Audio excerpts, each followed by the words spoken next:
Golden Currant, or Ribes aureum. This is at Ulistac Natural Area by me, John Kehoe.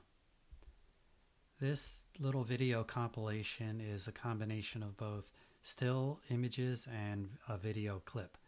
Seen here is one of two golden currants at Ulistac Natural Area, which is in the city of Santa Clara.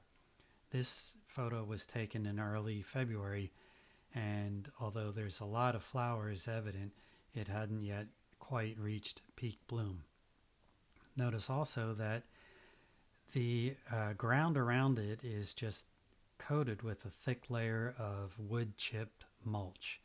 There are some weedy grasses encroaching in on it, but mostly it's just mulch that is allowed to just go quite dry during the dry season.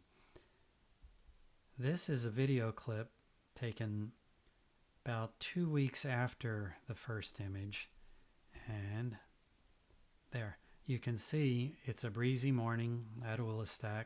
Lickmill Boulevard is seen on the left of the frame there, and this currant was planted in that location from a 1 gallon pot probably 3 years ago, 3.5 years ago, and you can see it's loaded with flowers. While I'm talking, you'll probably notice some bees coming in to get some nectar. There's one in the lower left, and the females will grab pollen for the offspring. I've also noticed hummingbirds regularly coming by to get little sips of nectar from this. The cell phone is not that great for close-ups, so I'm moving the camera in to get sort of close up, and for the next slide I'll show you digital camera close-ups of this same plant, and you can see and appreciate one of the distinctions between our currants there. The stems lack spines or thorns. The Ribes species that have spines or thorns are in the group that we call gooseberries.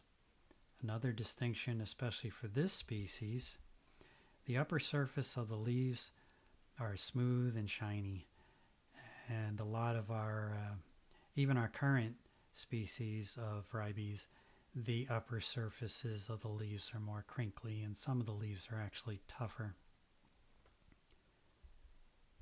The other interesting characteristic to note is on the same plant, even on the same twig, a flower could have a red center, an orange center, or the whole flower is completely yellow.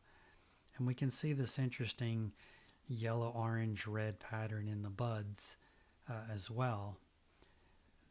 The image on the right there, you can see the pollen that it produces is a white-ish substance. You can see that the anthers just extend beyond the flower, whereas the stigma extends much further out.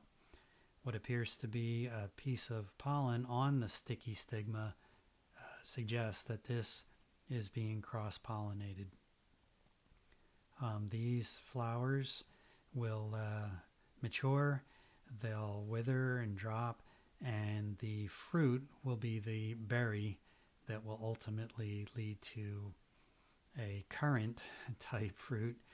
But we understand that these berries are quite cherished by birds, and noticing all the flowers on this with activity between pollinators, this one shrub will set quite a lot of fruit.